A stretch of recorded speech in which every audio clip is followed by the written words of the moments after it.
This is how she confirms that she will tell everything. She begins by explaining that in hell, there is an administrator named Fail. She explains that if all the portals in the world turned into red portals, Fail would ascend to a higher existence, capable of leading the Infernal Legion and destroying the world.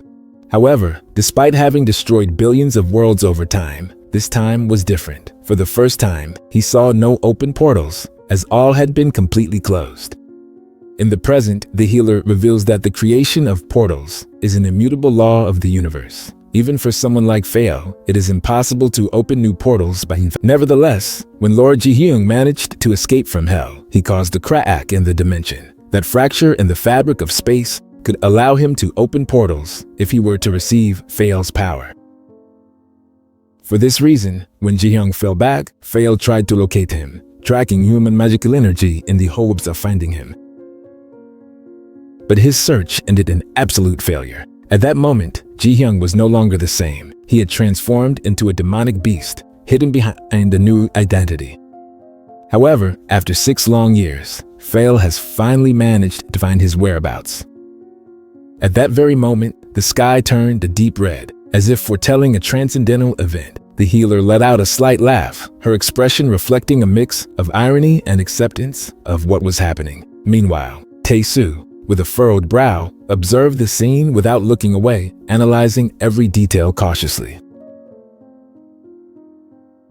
But before that phenomenon took place, Jiyung, with a somber face, spoke with his mother. He confessed that he had had a nightmare, his voice laden with unease. He was sitting in front of a huge screen, flanked by 2 silent figures on either side. In his story, he coldly detailed how his mother had been torn in half, losing her life in a brutal and irreversible manner. He then remembered his return to hell, a journey from which he could never truly escape. There he was consumed by despair and transformed into a demonic beast. Since that fateful day, 6 years had passed. 6 years of suffering, internal struggle, a torment that never ceased. He reflected on the offer he had received. If he accepted the power of that being who had visited him, he would gain the opportunity to leave. However, freedom had an unthinkable price. The destruction of... He wondered if he had lost his sanity, if he truly longed to escape at any cost. Inside him, the desire to leave and take revenge burned with uncontrollable intensity. He could not forget that monster named Han Tae-soo. With a firm voice, he declared his intention to make him pay for all the pain he had caused. At first, he thought of returning the suffering in the same way, replicating his cruelty. But the idea quickly evolved. He reflected that it was not enough. He wanted his punishment to be even more painful, for suffering to consume him completely, for him not to have a single moment of relief. He delighted in imagining the moment when he could twist his insides while he was still alive, prolonging his agony until the last second. The person to his right broke the silence with a simple observation, saying that it was cruel. Jiyung was unfazed. He knew he could not eliminate innocent people. His moral code had not completely vanished. The person to his left admitted, acknowledging the truth of his words. However, Jiyung threw an unexpected question at them, his tone laden with resentment and bitterness. He asked if they wanted to know something. Without waiting for an answer, he confessed that when he was a child, he was also an innocent. The memory of his father tormented him. He had lost his life when a truck ran a red light without stopping, robbing him of the chance to stay by his seat. Later, during his school years, the monster Han Tae-soo began to beat him mercilessly. In his mind, the question kept repeating, what fault did he have in all of this?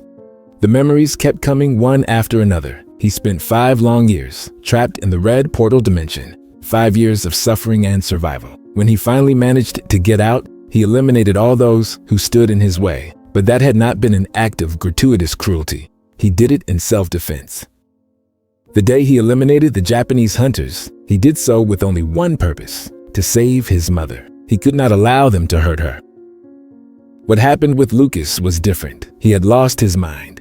He had gone completely insane, and even though at that moment he had the power to help him, he also remembered the idiot Chinese man who appeared unexpectedly. If it hadn't been for him, he would now be living in peace with his mother. He had no choice but none of that compared to the worst of his memories. The moment his mother was torn in half. It didn't matter what he had done before, not even if he had made different choices. In the end, Han Tae-soo would have gone to eliminate her anyway.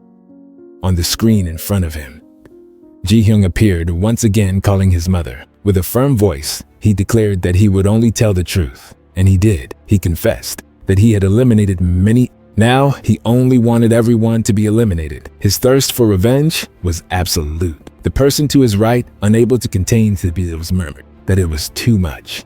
Then the movie theater screen showed an unexpected ending. Immediately, the credits began to roll. Every acknowledgement was directed at Kang Ji-young, which for a moment made him laugh. But the laughter soon faded. His expression changed. His rage exploded. He cursed everything that had happened to him.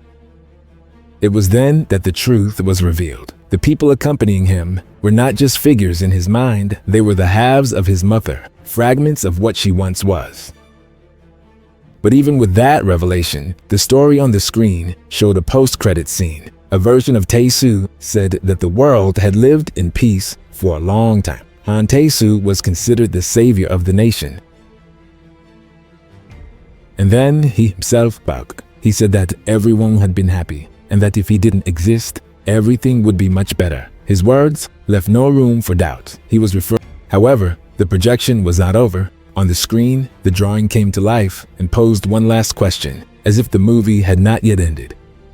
Ji-hyung responds coldly, cutting it in half with a precise movement. After that, his mother, with a vacant expression, comments that in the end, nothing remains. Her voice sounds hollow, as if the certainty of her words weighed more than reality itself. Ji-hyung, instead of responding immediately, lets out a brief, joyless laugh. Then, without looking away, he continues on his way. As he walks away, he slowly turns on his heels, casting one last glance at his mother. His lips move, saying that he already knows. At that very moment, tears begin to roll down her face, silent and treacherous. It is then that we return to when the sky turned red, as a rift had formed there.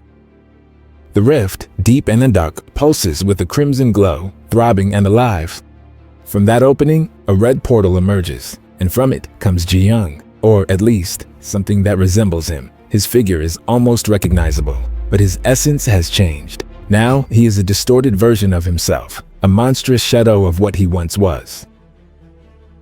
At that very instant, his eyes meet Tae-soo's. A tense silence grips the place, heavy with anticipation. Tae-soo, without hesitation, seizes the fraction of a second he has and activates his. In a matter of moments, his body begins to multiply, blurring into the air until he becomes an army of clones, ready for battle. The atmosphere shifts abruptly. The pressure in the air intensifies, and multiple red portals open in the sky, tearing it apart like open wounds. From them emerge countless creatures, spawns born from the very depths of hell, their eyes glowing with a ravenous gleam. An entire army rises behind Ji-hyung, aligning in his favor. Nightmare creatures roaring with a thirst for destruction. In front of them, Tae-soo's clones prepare, aligning with precision. There are no words, no time for doubts. Both sides are ready. The battle is about to begin. And with that, we've reached the end of this week's chapter. If you made it all the way to the end, I'd love to hear your thoughts on this chapter in the comments. Don't forget to like and subscribe so our community can keep growing and we can reach more fans like you. See you in the next video. In the meantime, if you're from the near future, I'll leave you the next chapter and a comic you're sure to enjoy. Thank you for being part of this adventure.